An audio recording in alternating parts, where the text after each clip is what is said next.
Hi, in this video, I'm going to talk about the differences between the loan account in Quicken and the liability account in Quicken.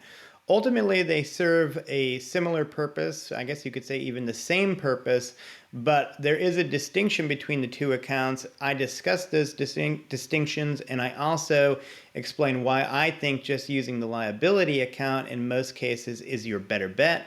So take a look at this if that has confused you, and I will see you in the video.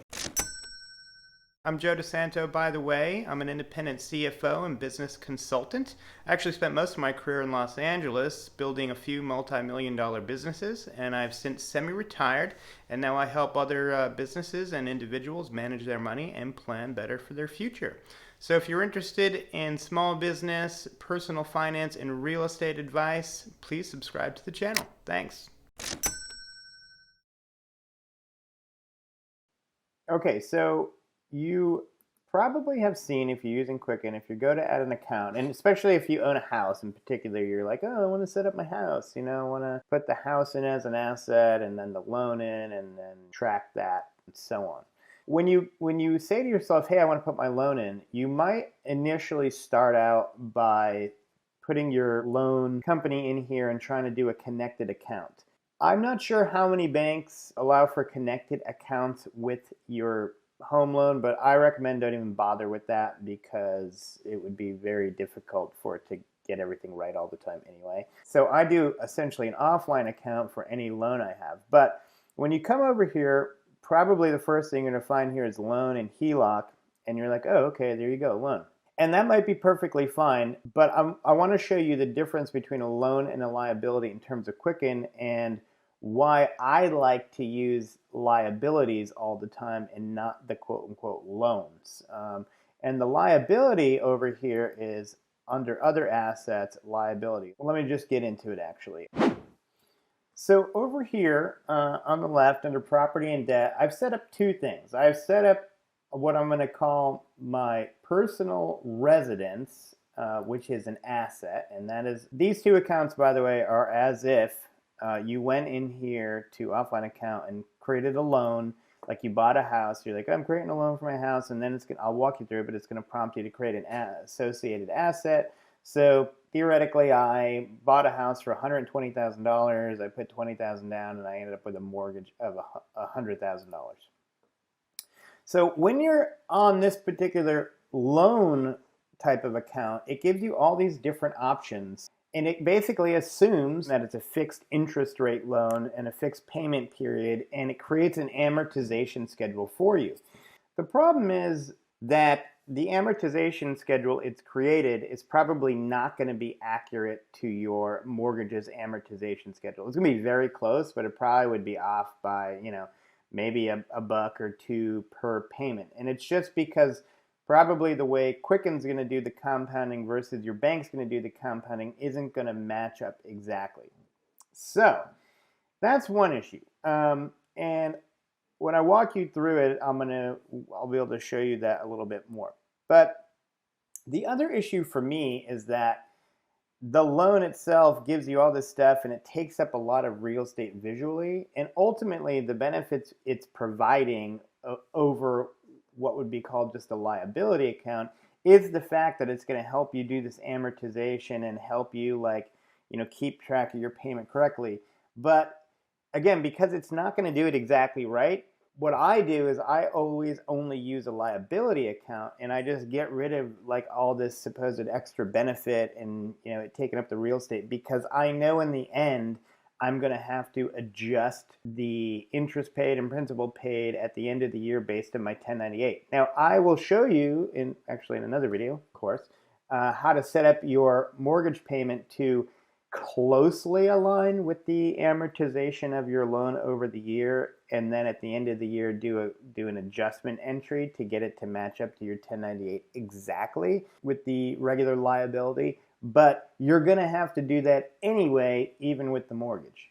Now, it also does have some of these tools, like pay off early, the what if tool here, which that could be nice just to have there.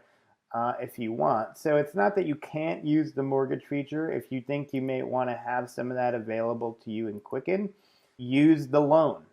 But I like to kind of get rid of some of the extra bells and whistles, and I've created my own system that is, for me better. But I'm going to walk you through setting up a loan right here so you can see what I'm talking about. So if I go to offline account and I hit loan, we'll call this mortgage 2. Okay, we'll say it started today. The opening balance, we'll say we bought the house for $200,000 and we paid 20% down, so our loan is for $160,000. We'll say we got an interest rate of 5%. We'll say it's 30 years. And here's the compounding thing. You can choose monthly, daily, semi-annually. I would probably choose daily because I think most loans do daily. If that's going to get as close as possible. Payment schedule monthly, current balance 160,000. And here it calculates what it thinks the monthly payment of principal and interest are going to be. And you can even put, the kind of loan it is. We'll put a mortgage in here. And then you hit next. And now it's going to say, hey, okay, when's your next payment due? We'll say April 1st. It shows you that it thinks that the principal interest is going to be this, blah, blah, blah. And then it will create an automatic entry transaction to put in, which you can say yes. Here's another problem with this, though. If you have an impound account on your mortgage, the payment that it sets up for principal and interest is not going to actually be the same as the payment that goes out because this is not including an impound account. So that's another issue with using the loan feature and trying to take advantage of these extra bells and whistles. But just for, educational sake here, I'll check that and I'll show you what happens there. We'll hit next.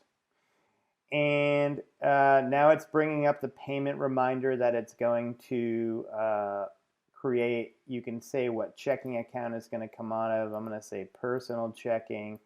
The split here is where it would create the split of what goes into the principal and what goes into the interest. So the principal, that amount goes back into your loan and reduces the principal balance, and then the mortgage interest is an actual expense. And you can choose which category you want that to be. We have home, mortgage interest, and so on. These other categories, they all have zeros, but it's showing you some different options like potentially property tax, insurance, PMI, blah, blah, blah. But it doesn't know what your mortgage payment is and what your impound account is. So it can't put anything in there, but it's showing you that you could potentially do some options, for display's sake here, demonstration's sake. We'll just delete those. We'll hit OK. We've saved this. Okay, so we're done there. We're moving on. Okay, I didn't even hit next there. And it just brought me right here, tracking your net worth. So be careful that you don't hit the next button because you'll end up skipping this. But it says here, to accurately track your net worth, you should add any asset associated with this loan. Well, there is an asset associated with this loan. It is a home.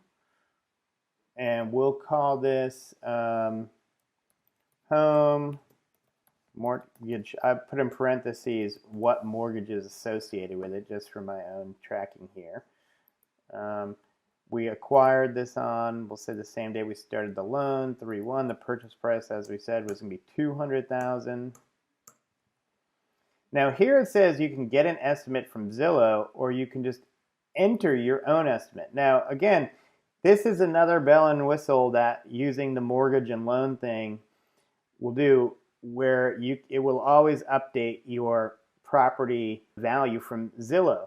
That sounds cool, but Zillow can be very wrong about property estimates. So I don't really want Zillow putting in the estimate. Now, I've tried this on some of my properties, and then also what I found was I constantly kept getting notifications over here on the left being like, you should update your Zillow estimate. You should update your Zillow estimate. And I hate notifications that are unnecessary. So I've given up on using that. I don't think it's that valuable. I just enter my own estimate. I'm going to say $200,000, and then I move on.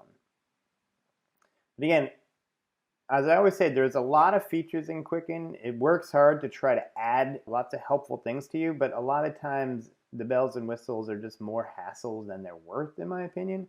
But I figure, hey, it's good that they're there, and if you don't want to use them, you don't have to.